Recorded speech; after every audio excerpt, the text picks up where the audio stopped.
Hello everyone, this is Chandni and आज हम continue करेंगे अपना chapter number 3 exercise 3.1 class 10th। Given the linear equation 2x plus 3y minus 8 is equals to 0, write another linear equation in two variable such that the geometrical representation of the pair so formed is। आपको यहाँ पर बताना है प्यारे बच्चों कि जो linear equation आपको ये दे रखी है उसके अलावा आपको एक अनदर लीनियर इक्वेशन लिखनी है जो टू वेरिएबल की होनी चाहिए। उससे क्या होगा, इन टू वेरिएबल्स यानी कि एक्स और वाई दोनों वेरिएबल का इस्तेमाल करना है। Such that the geometrical representation देना है। So formed is intersecting lines पे आपको बताना है। यहाँ पर 2 पॉइंट्स और हैं, वो भी देखेंगे। तो प्यारे बच्चों, आपको इक्वेशन जो दे रखी है पहली, वो दे रखी है 2x plus 3y minus 8 is equals to 0। और आपको अपनी तरफ से कोई ऐसी इक्वेशन लिखनी है जिससे क्या होगा ना, अनदर इक्वेशन, लीनियर इक्वेशन लिखनी है जिससे क्या होगा, आपको ये शो करना है कि वो जो दोनों इक्वेशन है ना वो क्या करती है, इंटरसेक्टिंग लाइंस बनाएंगी। और वो कैसे बनाएंगी, जैसे a1/a2 is not equals to b1/b2, तो वो 100% इंटरसेक्टिंग लाइंस होंगी जिसके क्या होंगे, यूनिक सोल्यूशन, यानी कि ओनली वन सोल्यूशन। तो अब हम क्या करते हैं, अपनी तरफ से कोई ऐसी इक्वेशन लिखनी है आपको। आप कोई सी भी इक्वेशन लिख सकते हैं जो क्या करेगी, इंटरसेक्टिंग लाइन एकदम एग्जैक्ट शो करेगी। हम क्या करते हैं, अपनी तरफ से एक इक्वेशन लिख देते हैं यहाँ पर 2x minus 7y plus 9 is equals to 0। ये मैंने कह दिया कि भाई देखो ये दूसरी इक्वेशन है। और इस इक्वेशन के पहले मैं आपको एक बात बता दूं कि ये जो इक्वेशन है ना, इट शुड सेटिस्फाई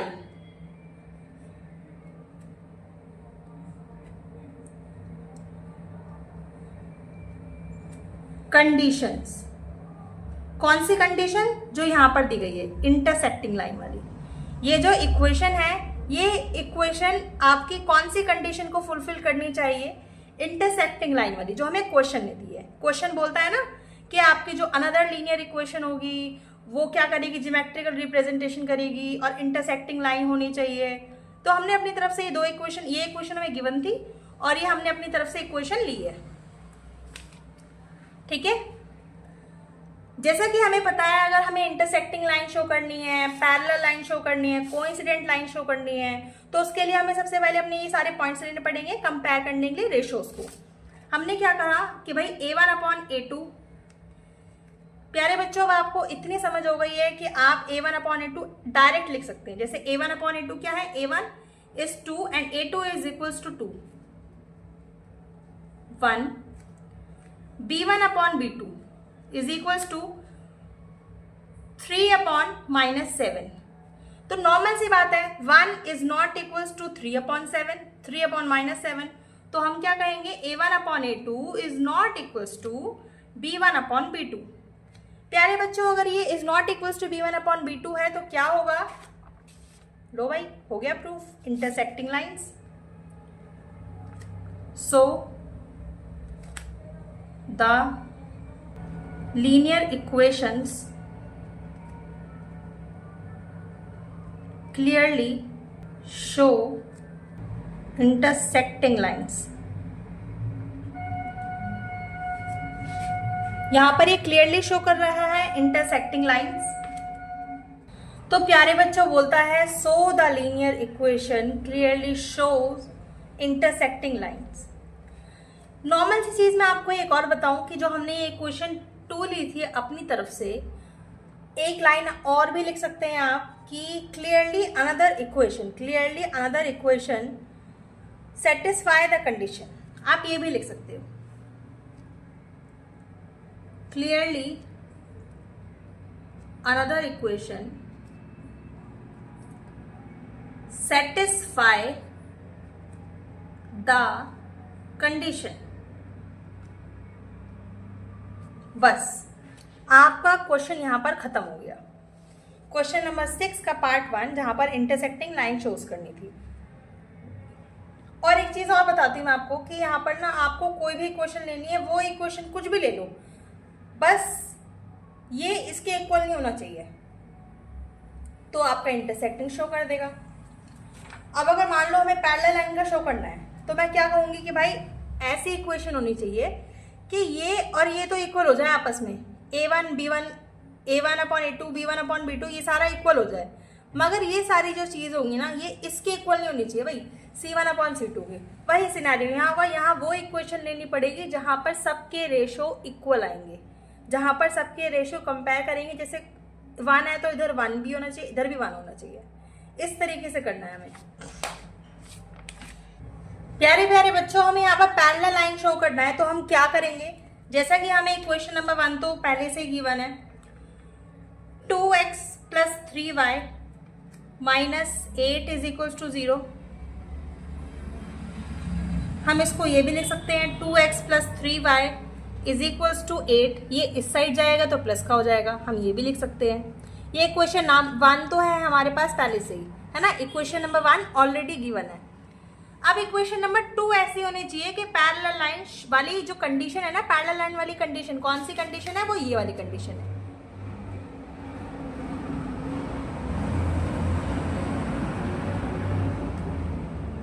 हमें इक्वेशन 2 वैसे लेनी पड़ेगी जो ये वाली कंडीशन को फुलफिल करे। तो एक काम करते हैं, हम इक्वेशन 2 लेते हैं, जो भी लेंगे इट शुड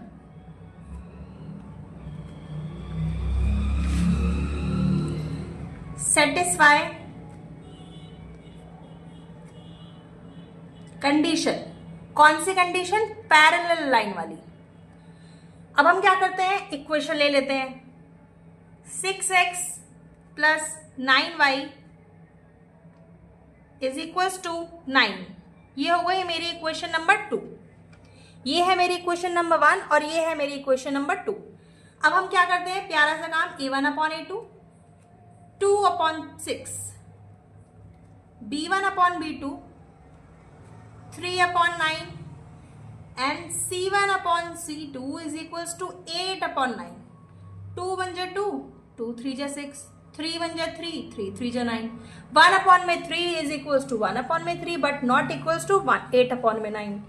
तो भाई हमारा काम बन गया, a1 upon a2 is equals to b1 upon b2 but not equals to c1 upon c2।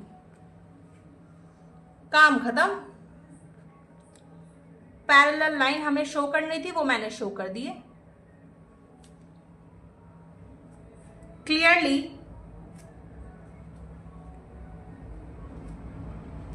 Another equation satisfy the condition.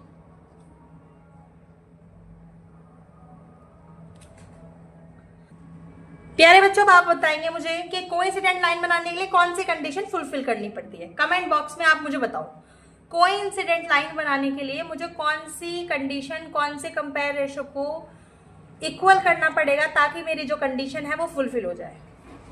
यहाँ पर मेरे पास इक्वेशन थी 2x plus 3y is equals to 8, ये थी मेरी इक्वेशन नंबर 1। इक्वेशन नंबर 2 जो भी लूंगी मैं, इट शुड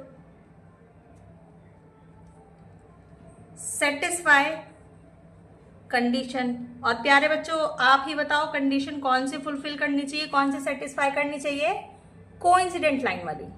और वो कंडीशन है a1 upon a2 is equals to b1 upon b2 is equals to c1 upon c2। तो हमारी लाइन क्या हो जाएगी, कोइंसिडेंट लाइन। मैंने कहा कि भाई अपनी तरफ से जो इक्वेशन लेते हैं ना, हम वो लेते हैं ऐसी जो सारी चीजों को इक्वल करे, सब में फिट बैठ जाए। 4x plus 6y is equals to 16, ये हो गई मेरी इक्वेशन 2। अब क्या करेंगे बच्चों, a1 upon a2 is equals to 2 upon 4, 2 1 जा 2, 2 2 जा 4, 1 अपॉन 2 आ गया। b1 upon b2 is equals to 3 upon 6, 3 1 जा 3, 3 2 जा 6, 1 अपॉन 2 आ गया। लो भाई, अब मुझे लेना है c1 upon c2। c1 upon c2 क्या है, 8 अपॉन 16, 8 1 जा 8, 8 2 जा 16 और ये हो गया 1 अपॉन 2। यहां पर क्लियरली शो हो रहा है कि A1/A2 equals to B1/B2 is equals to C1/C2।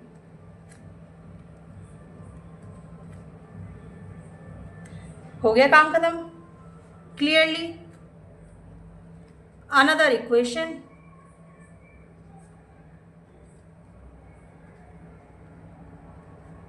Satisfy the condition.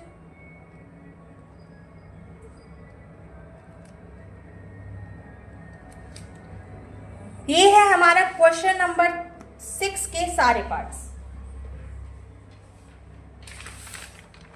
प्यारे बच्चों, ये है हमारा क्वेश्चन नंबर 6, पार्ट नंबर 1, 2 और 3।